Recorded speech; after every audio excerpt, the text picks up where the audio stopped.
your network will automatically suggest to people the potential of your net worth, right? It's true. The potential of your net worth is always influenced by the network that you have. Now, I consistently say the potential because I can tell you the truth that there are many, many people who, despite the fact that they are connected, familiar with so many people who they term great and powerful, they just end up snapping pictures with them, but never sharing this thing we call the word with them. Never. And so it's just the potential that is there. You have to do something to really, really connect with people. Okay? And to make it even interesting, I will like to move a bit further from this word called networking to the word I prefer more, to the word I call connecting. Okay? So what I call network is when two groups of people come together, like the way we are right now. How many are we? 10, 11, 12 roughly? I don't know, I'm not sure. But the number of people that are here is what I call a network. Okay, just for the sake of this class, just understand. But the process of the two people coming together, because this thing started with probably Samantha and Kauna. These are the two people I met, or Adeku, right? They started this thing. Or maybe School of Elitepreneurs first created the link, then Samantha joined, and then Kauna joined, and then gradually, everybody was connecting. People were connecting, one person at a time, and as we were connecting, something began to form. And that thing that we now have is a network of 12 active people with a shared vision, with a shared energy, with shared mindset, and people who somehow want to benefit from one thing. Okay? Am I making sense? I know I'm making sense, but I just want to be sure that you think I'm making sense. Samantha, the pineapple girl, am I making sense? Yes, sir, you are. Okay. The idea, let me repeat myself. What happened when School of Elitepreneurs first created a network or created this connection is an interesting thing, right? But gradually, Samantha began to join. Someone else joined. This particular process where one person met the other person individually, this individual effort that we make to make this thing that we currently call network is what I call connecting. And connecting is an important word for me because connecting reduces every other effort to the individual. Connecting makes it very, very practical, and it pushes the responsibility on you, not on a larger group of people. So when we say, how are you doing? You may say, I was networking. But then when it looks a bit vague, but when you say, I was connecting with people, it means you took yourself and you put the responsibility on yourself as an individual, and you were saying everything that comes out of this relationship now depends on me. So all of us that are here have formed a network, and we have one shared vision, one shared value. We all want to learn. Some of us are here because we just like School of Elitepreneurs, and we have been tremendously blessed over time. And some of us are here because of the guest speaker or whatever. But whatever it is now, we all have something in common, right? But what actually brought us is our individual efforts. And this is what I call connecting. I love the word connecting, and I keep emphasizing on that, is because this is more difficult to really engage in. This is actually more difficult. For example, now, when we are done with this class, those who will want to really, really connect with me will ask for my number and send me a message and say, hi, I was in the class. It's mind blowing. You know what we tell these guys? I was really, yeah, like this has changed my life, in ways I never imagined. This kind of things we say, all right? I read your book. I never knew I was going to be in a meeting with you again live. These kind of things we say to people who have influence that makes them smile. Well, but those of you that just joined using this link did not take too much effort, but you just joined the network. So what we're going to do is, how do you do the hard, difficult stuff that really creates the results that are left for a very small group of people in all the industries? This is what we'll be doing. And connecting sounds also harder because it is at a cellular level. Connecting sounds like it's at a cellular level, and it's true. While if you're not a science student, you probably did biology. Biology is a cell. And a cell is, that time they used to define it as the smallest unit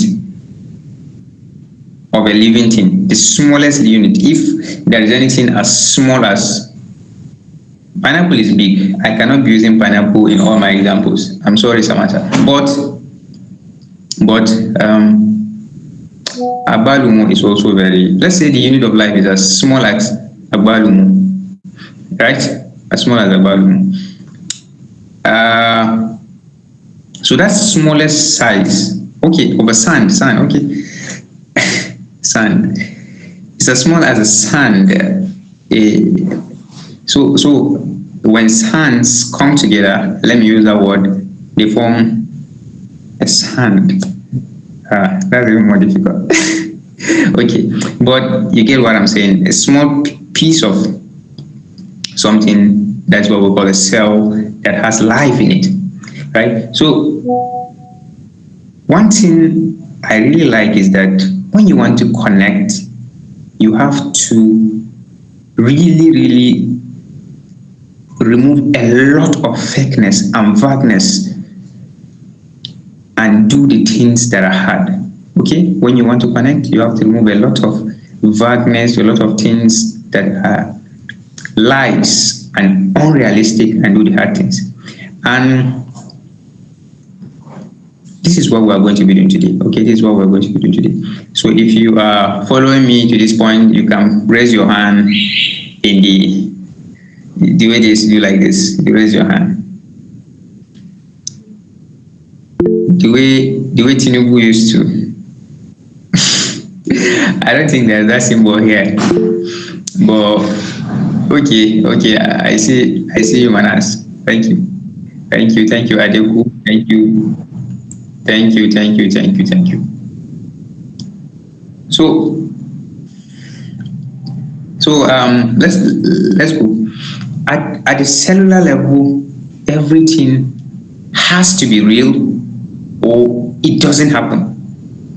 At the cellular level, everything has to be real or it doesn't happen. Imagine what happens when the process of conception is about to take place. When the sperm meets the egg, it's very, very hard, right? As simple as it looks, it is not something that can be replicated with fakeness, right? You can't fake it. It's a cellular thing. Cellular things are very, very spiritual. It is highly spiritual, right? Imagine what happens when an architect is drawing the plan of a building. That plan of a building may look simple, but it is the spiritual soul of that building. That drawing that you see in a paper. It may look very simple, but it is the spiritual soul of that particular building. If you make a mistake in the drawing, there's going to be lots of issues. Believe me, you can make little mistakes in the building itself, but in the drawing, the plan has to be completely perfect. if not the spiritual essence of that building has been affected. The same thing in conception. You cannot fake it. You cannot fake the plan of the building and the building will stand. For example, you can come and destroy the store and turn it into your living room, or join it with your living room, or you can destroy the store and say, join it, add it up, make it my bathroom. I want a very big bathroom when the building is already growing. But you cannot mistake a bathroom as a store in the drawing. It's going to totally scatter the mindset of the architect. Only architects will really understand this. But everything that happens at the cellular level is highly spiritual. It can't be faked. It can't. And when you want to fake it, you destroy everything about it. And that's how powerful it is when we want to connect. We go to the cellular level, and in the cellular level, it's either we are real or it doesn't happen. It's either the sperm is real and the egg is real, or there cannot be fertilization. A baby cannot be born out of a fake sperm or egg. It can't. So when you come and you want to make a connection with somebody, you have to understand that if this is a fake, it will not yield the result that is left for the 1% of the 1%. Hey, I was watching one movie, and they said these are the true Lagosians, the 1% of the 1%. And I love that intro. I say, oh, even the 1% now, they have their own 1%. Oh, God. It was interesting to me. So this is what we want to do. How do we make it in such a way that anytime we meet somebody and we are connecting with them, it will be so pure, so authentic, that in the next 10 years, when the person sees us, you'll say, it's Misal. Misal is my guy. If there's an opportunity like this, I recommend him.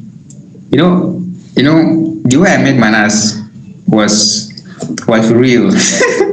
I met Manas in a real form. There was no need for Manas to fake it or me to fake it.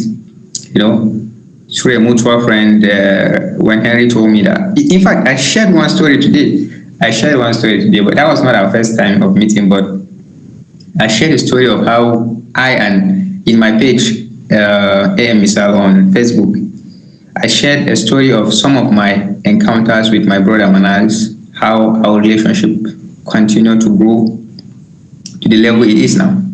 And it's actually more than networking, it was connecting. Though I met him through Henry, a mutual friend, but what Henry said about him was interesting. He said, God, this guy makes sense. I was like, if Henry is hyping something, I was like, okay, Henry is hyping this guy like this. Let me see him. So when I met him, I was my real, authentic self when I met Manas. And I really wanted to meet him. There was nothing to fake anything. And that was why I believe I really connected with him at the cellular level. And that's why after many years, close to 10 years now, we are still together, we are still recommending one another for opportunities and many other things. So the first thing that comes to your mind is, how do you become a cell and not just a body, a compound? How do you become authentic? How do you become one? How do you become single? I have read quite a number of books. Manas used to scare. Manas has a very funny way of scaring people when he wants to introduce himself. He will say, I read law, but I read more books. I read twice as much books as I read that are in law. That's a very scary way of, that's very intimidating. The gold. Have you heard him say that before? The gold. Yes, sir. I'm with you. Yes. You've heard him, right? Yeah. You always say, I read law, but I read twice as much of other books than I read in law. I read law books, true. I used I like that. So one day I try to measure my own. I say, okay, me, I read pharmacy. Did I? What did I do? Did I read twice, or uh, did I actually read the pharmacy? And then I will just stop the comparison. I'll just stop. I'll just start laughing. But that's a very nice way of intimidating people. I think you should keep it up. I think you should keep it up. So back to our conversation. When you really want to connect, you have to be authentic. I have read quite a number of things. Now, this was why I referred to that Mana statement. I've read quite a number of books, but of recent, one of the quotes that have really, really stayed with me so much is a quote from somebody I can't even remember. It says, at the long run in our lives, we will always find out that what we are is more important than what we appear to be. Who we really are is always more important, more rewarding than whatever it is that we appear to be. So we are in a generation that gives us the tools, the necessary tools to appear to be somebody else. But no matter how we try, no matter what we do, we cannot fake it at the end, because we cannot. If you understand this code, just raise your hand. Just raise your hand. Do like this. Do like this. Look for the emoji.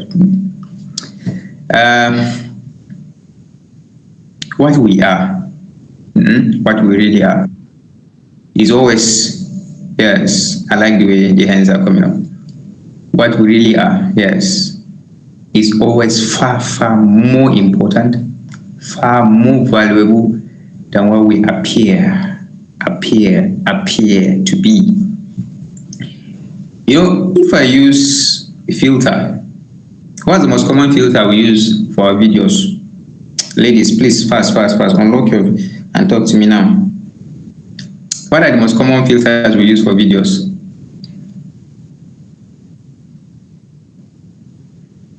Snapchat, okay, Snapchat filters. Anybody else?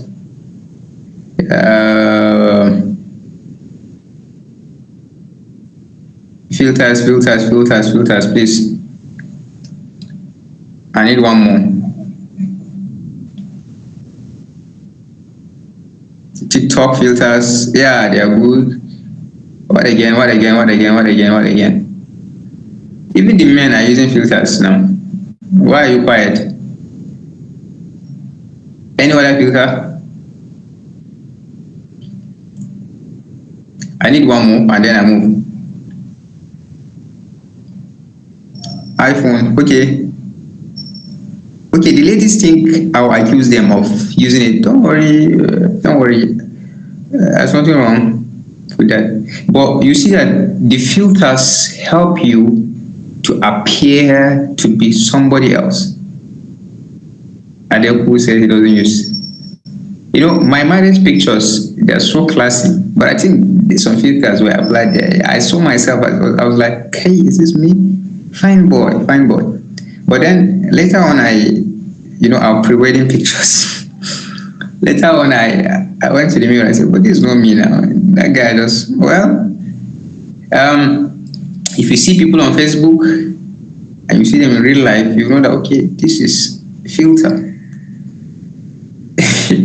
Yeah, filter. So this generation has helped us to appear to be someone else. There are tools to help you to appear like somebody else. But in the end, that appearance is not valuable to you. It's not valuable to you in the long run. Trust me. How many of us have used AI to create content? The guys now. Sure, you say you don't use filters. Have you used AI to create content? Mind-blowing content? content that removes so many errors from your. I know some of you use AI to do your project work and all of that. It gives you some sense of, you'll be like, wow, God, this essay makes sense. This is it. This is it. In fact, I'm just putting only my name. I don't want to touch anything. Just this is it. So that it has helped you, but that is not you. That is not your brain. And trust me, that thing is not as valuable as who you really are when it comes to destiny. Time and time again, over and over again, it is proven again and again that what we are is always far more valuable and far more rewarding than what we appear to be. That's the first rule of connecting. Authenticity. You know, authenticity has been marketed as many things. In fact, some people in this generation, they said you need to be authentic and you need to be vulnerable, right? Vulnerable. Now, I did not say vulnerability, right? I said authenticity, because vulnerability always works. The reason why it works is because it gives people access to the part of your life that is none of their business. Do you understand? So when you take vulnerability always works because it helps people to just enter into the part of your life that is none of their business. So when you tell people that you're struggling with so and so and so, and you're vulnerable, you know, vulnerability always comes with this feeling of, I am tired, I've tried, this is who I am, and I'm just saying it to the world. Well, we all want to know what's up that is happening. What is this family up to? What is their next move? This CEO, why is he like this? We want to know. Is he scared? Is he worried? We want to know the deepest path of your life. And we'll just click it. We'll click it on to watch. And the ladies who uses the physical vulnerability, right, nakedness, people will watch because a large number of people like that thing, you know, vulnerability. So that's why you have a lot of people trooping in to check the vulnerability, that vulnerability side you put. But authenticity is different. The difference is that authenticity projects the part of you that your destiny is interested in. Okay? Here, you want to always be with the path that your destiny is interested in. Trust me. You being authentic is you understanding a part of your life that you will use today and is also valuable for you tomorrow and the day after tomorrow. And then that part of you that you don't want to throw away, you want to keep it, is a part of you that you understand is important for your destiny. That's what authenticity means. So, for example, let me tell you, if today I realize that I have a figure 8, let me use the normal, I have figure 8. Figure 8 is nice. Okay, let me not speak other people's mind. People may not really like figure 8. You may like figure 2. All right. I bet you may not really like figure 8. But figure 8 is good for men like figure 8, right? So when ladies are vulnerable and they expose their nakedness, a large chunk of people may rush in to watch their videos and they say, oh, I was vulnerable. In fact, people give birth with cameras now, right? And they show every part of it, how they were crying, they were in pain. Well, that may be nice. It attracts lots of people. But yeah. Abiata do not like figure 8. So please, you watch out for his wife. Watch out for his wife.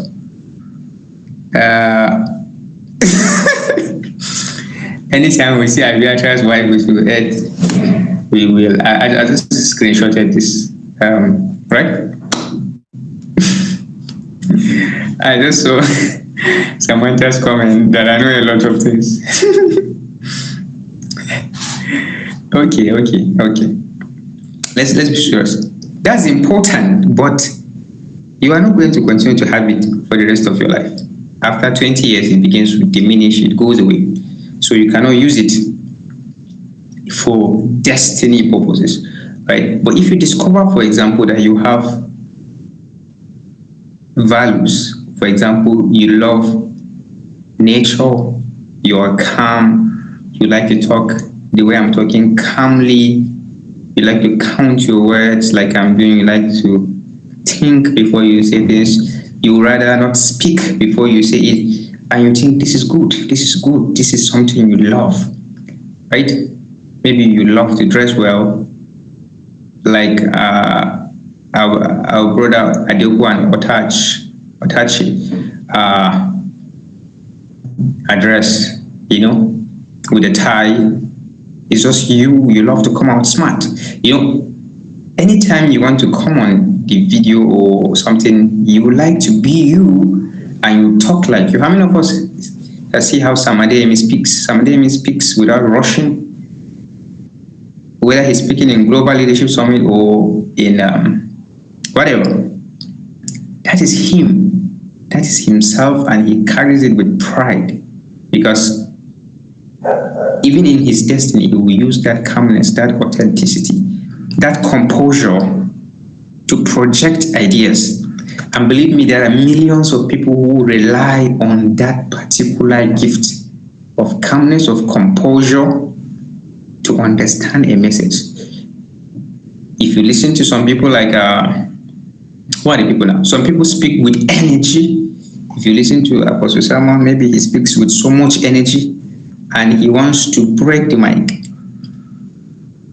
That is persuasion, is convincing. And even if it's the same thing, when he begins to talk, you say, wow, this guy he knows what he's doing. This is powerful, this is convincing.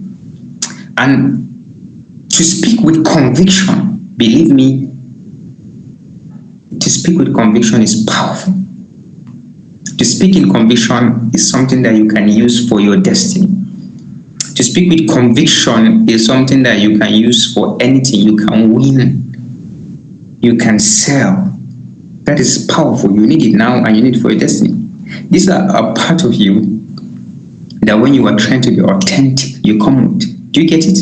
Abeka, do you get it? Do you get it? Because most times when we want to do something, we think it's about changing who we are.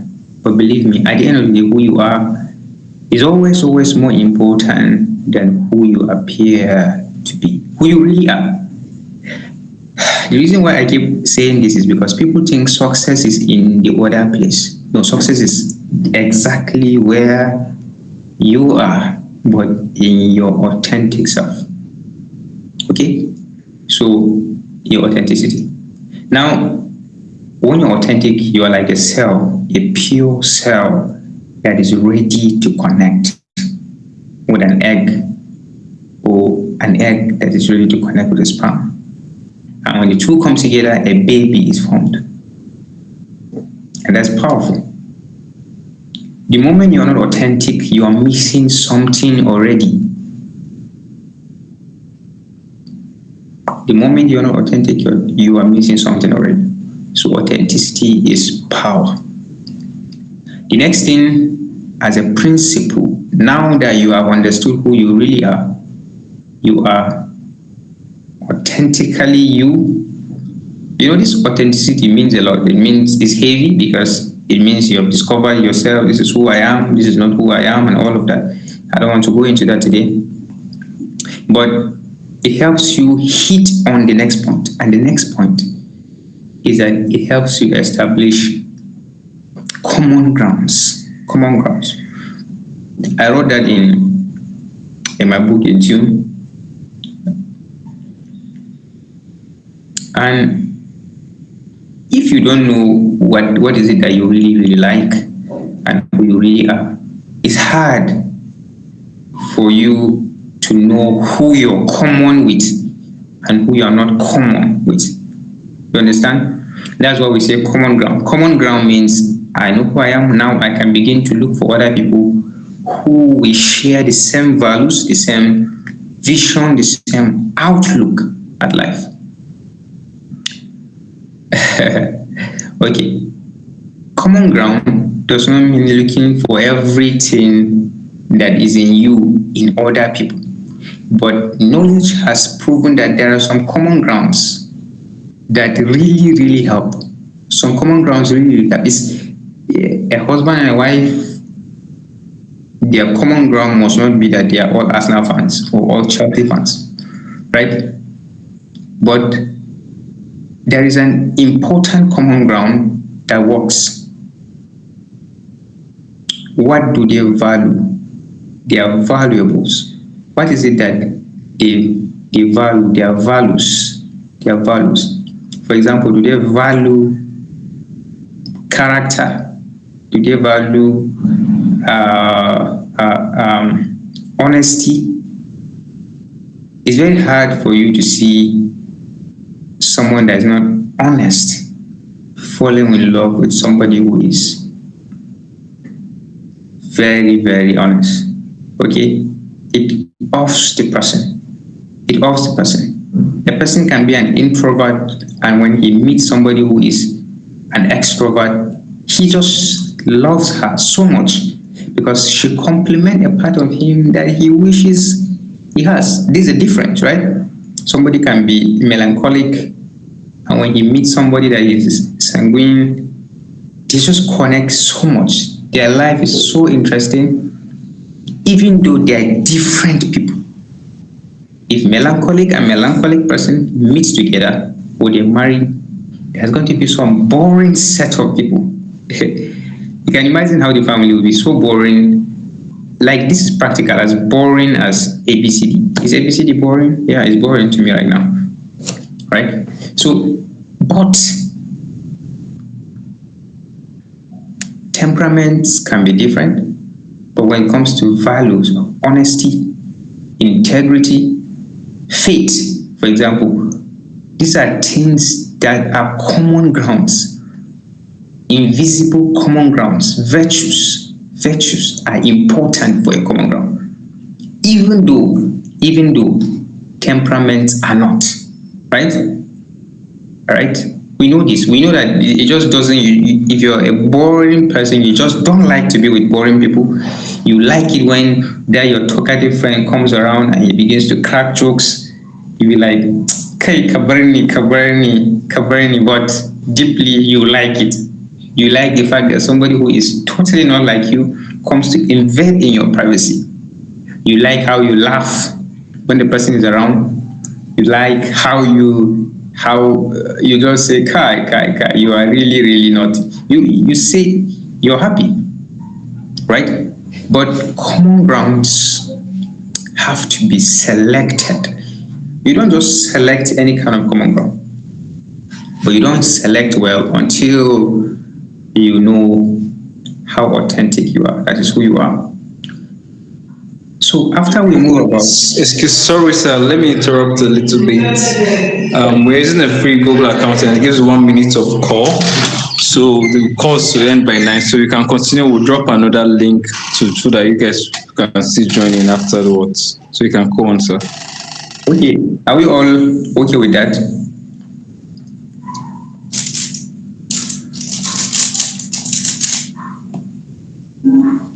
Are we okay with that?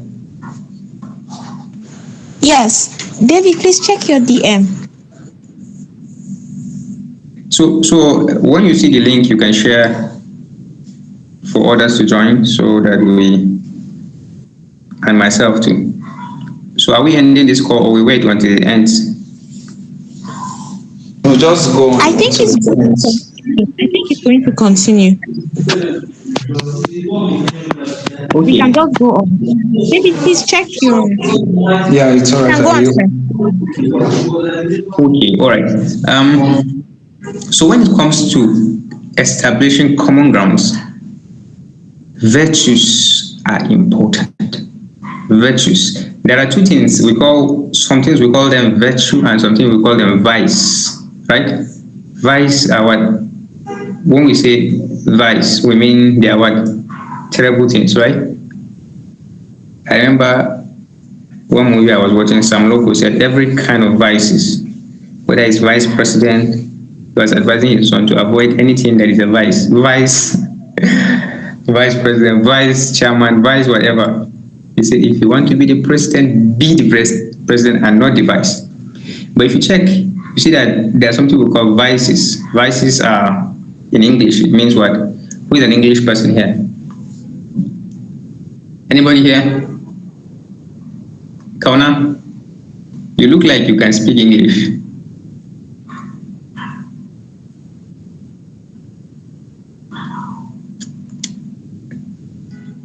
Okay.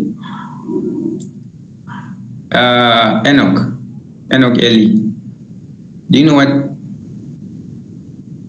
Yeah, vices are unhealthy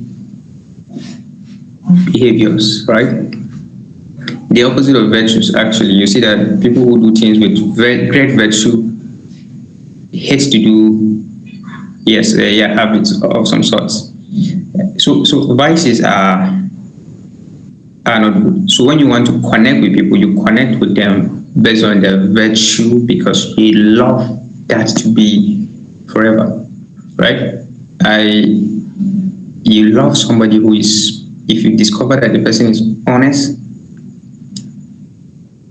you like the person, or you discover that the person is prudent.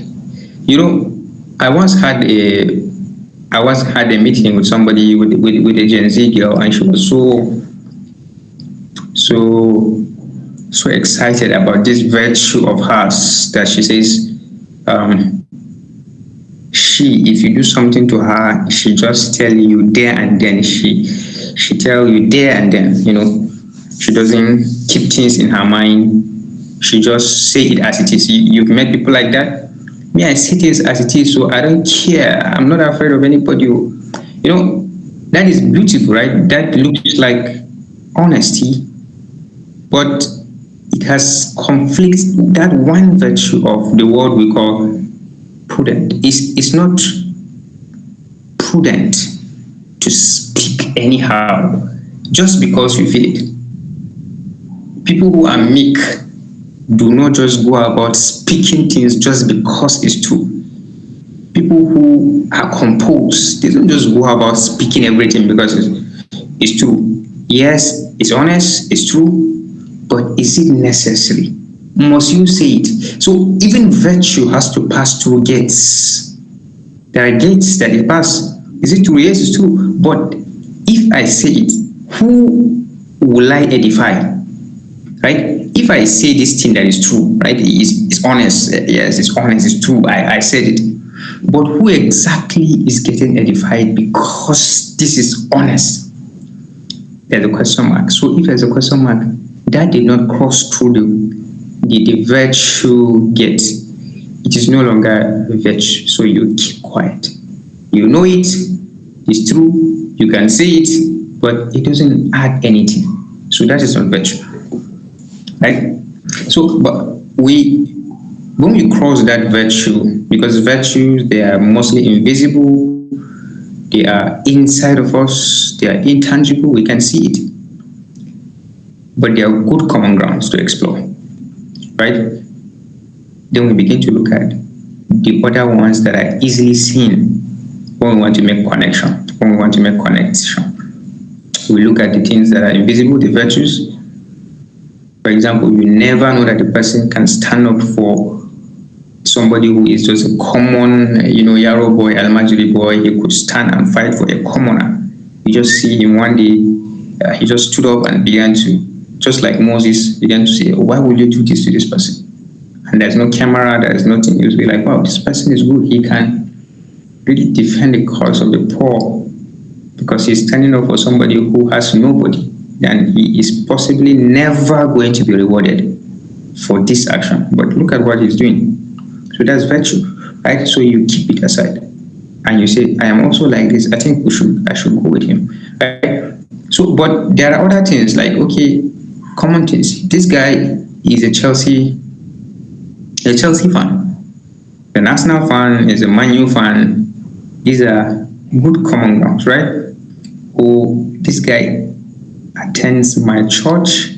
Oh, seems like this guy likes to share comments from Apostle Aromi. He likes to share posts by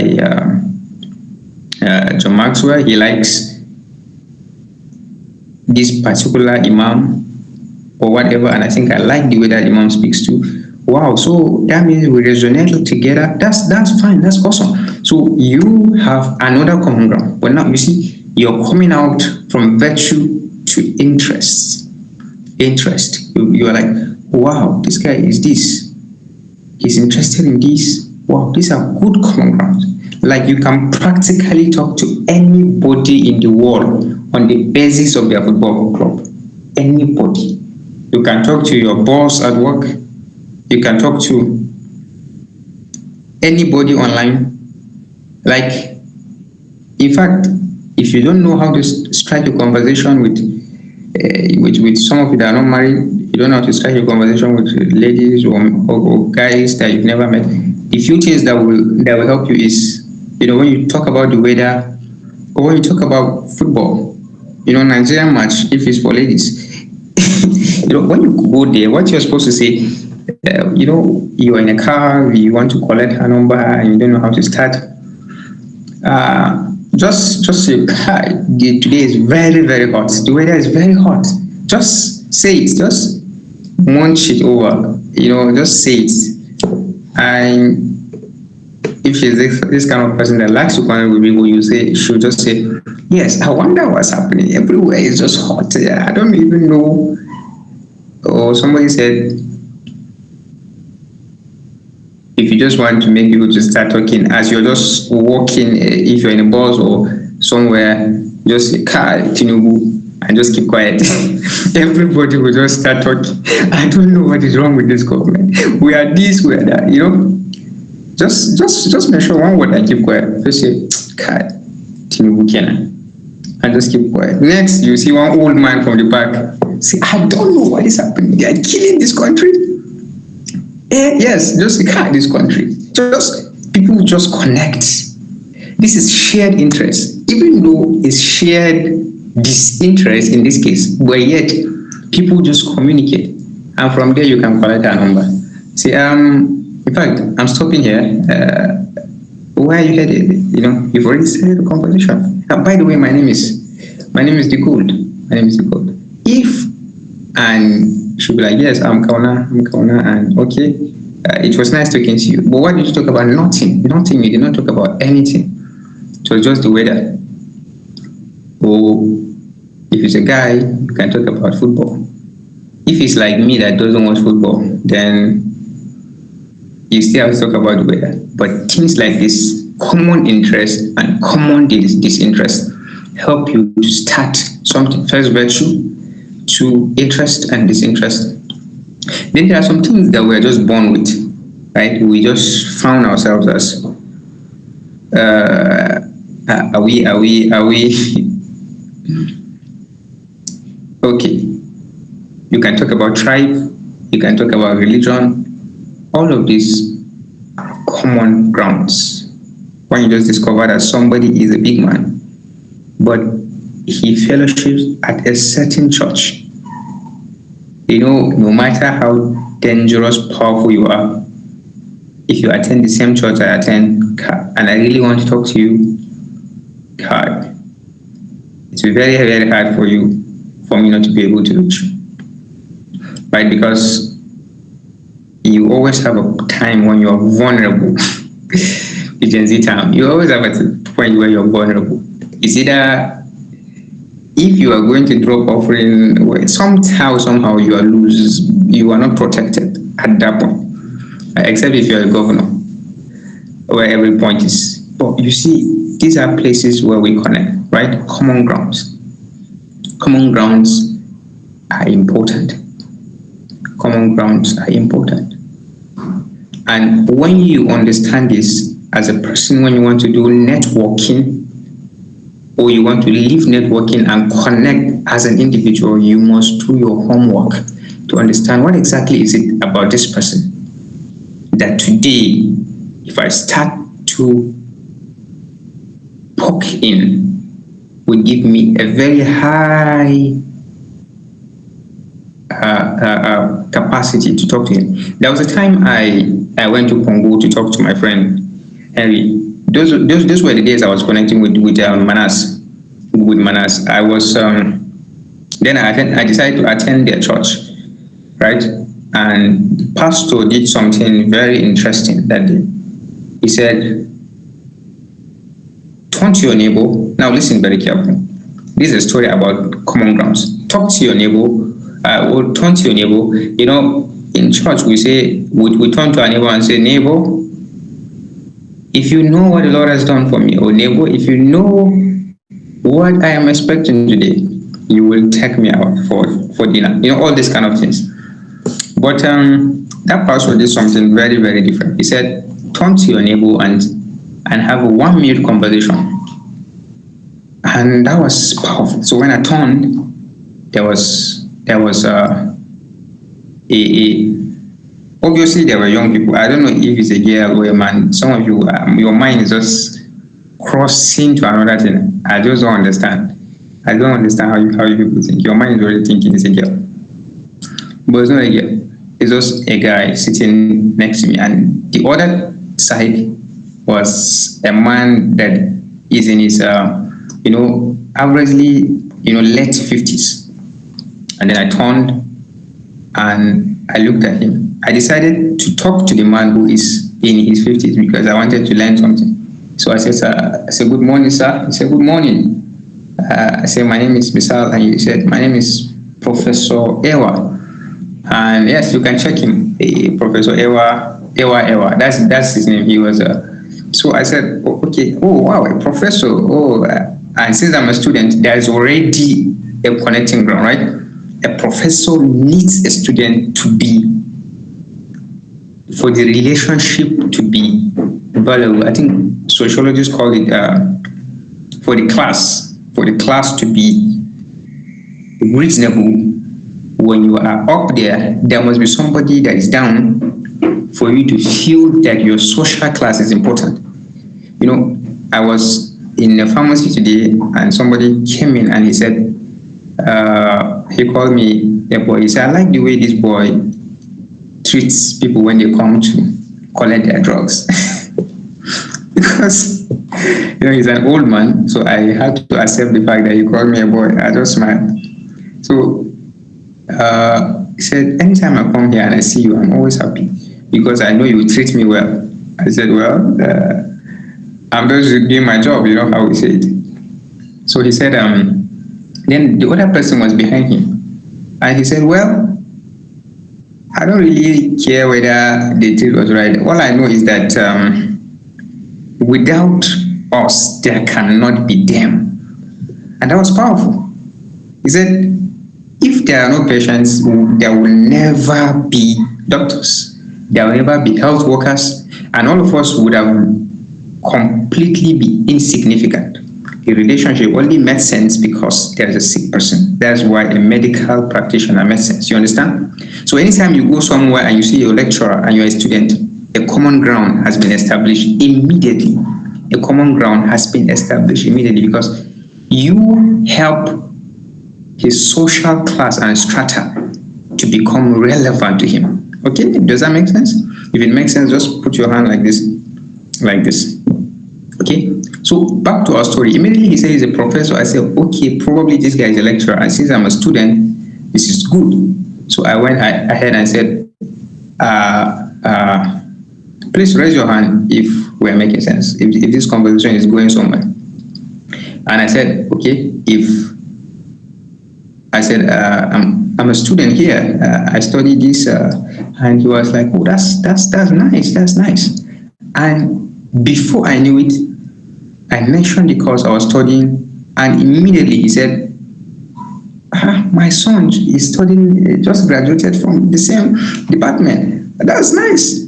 And the conversation that was supposed to last for 1 minute began to move forward, began to increase. And I said, "Sir, you said you're a professor. What professor are you? What is your field?" He said, "I'm a professor of nuclear physics." And I said, "Oh, nuclear physics.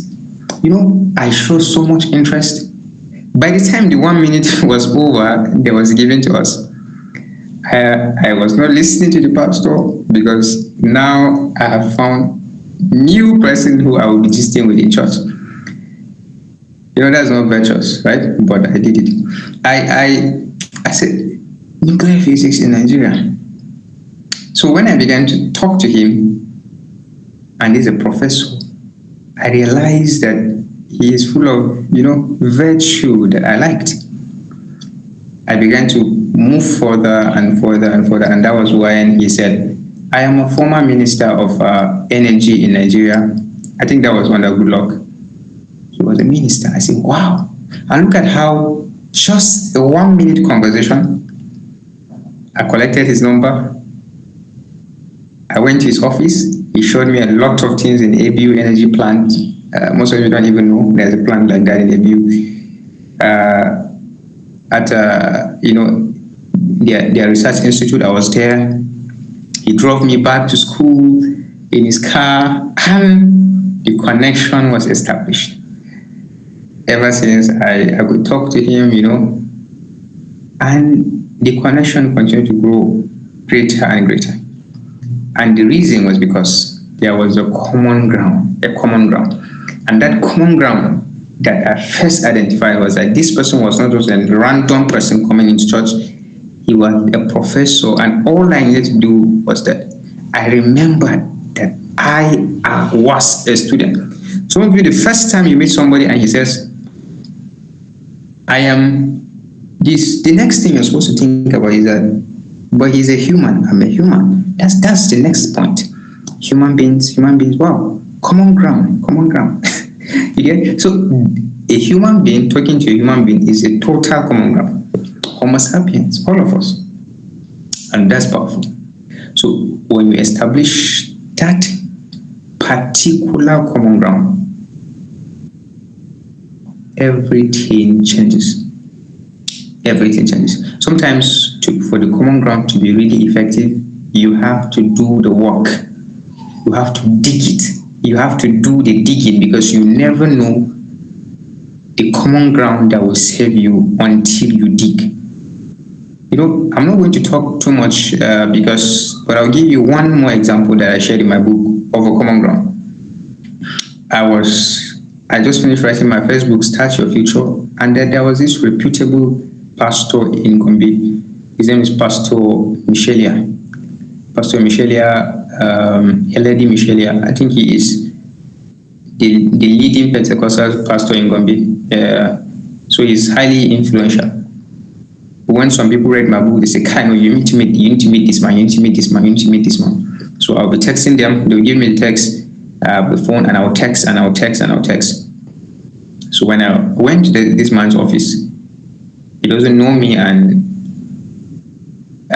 sincerely speaking, he liked my book, but he has not read it, so he doesn't know what is inside. It may be rubbish, it may be some amateur stuff. But he was trying to be nice. I went with my friend, Nathan Tosa. So we sat down. We were listening to him. So we came in. When I saw the place, my friend was trying to remove his shoe. I was like, oh, what is this guy doing? And I also said, okay. Because then the office was not completed. He was still completing the office, so there were structures here and there. We don't even know. So we went there and we sat. When we sat down in that particular office, he tried to strike a conversation with us. And when he started striking the conversation, everywhere was dry. I carried my jotter. I started writing what he was saying. But we were totally not connected. There was no connection until he asked, so where are you people studying? I said, I'm studying in ABU. He said, okay. And what about your friend? He said, I'm studying in UniMed. And his interest just sparked, pop. He said, UniMed? He said, yes. He said, what are you studying? He said, I'm studying law, sir. He said, wow, law. And that was when I realized that this guy studied law in University of Maiduguri, even though he was not practicing. He's a full-time minister. And then, boom, the room was lit with light. He said, can you remember Professor so-so and so? He said, yeah. Is he still there? Yeah. He laughed. everybody began to laugh. The toaster was laughing, the professor, the pastor was laughing. This is somebody who we were jotting what he was saying, but suddenly there was no need to jot because this was natural. The connection was that somebody was finally connecting with his roots when he was in university. And he started saying, how is Professor this? Is he still alive? That's interesting. And he said, how is this criminal law? Law what and what? And then they laugh. Say, this cost is very hard. I know nothing was funny to me. Nothing was funny to me. But you know what I did? Guess what I did? Who can tell me what I did? Who can tell me what I did? Nothing was funny to me because I could not connect. But you know what I did? I started laughing. I started laughing too, as if I got the joke. So when they say, criminal law can be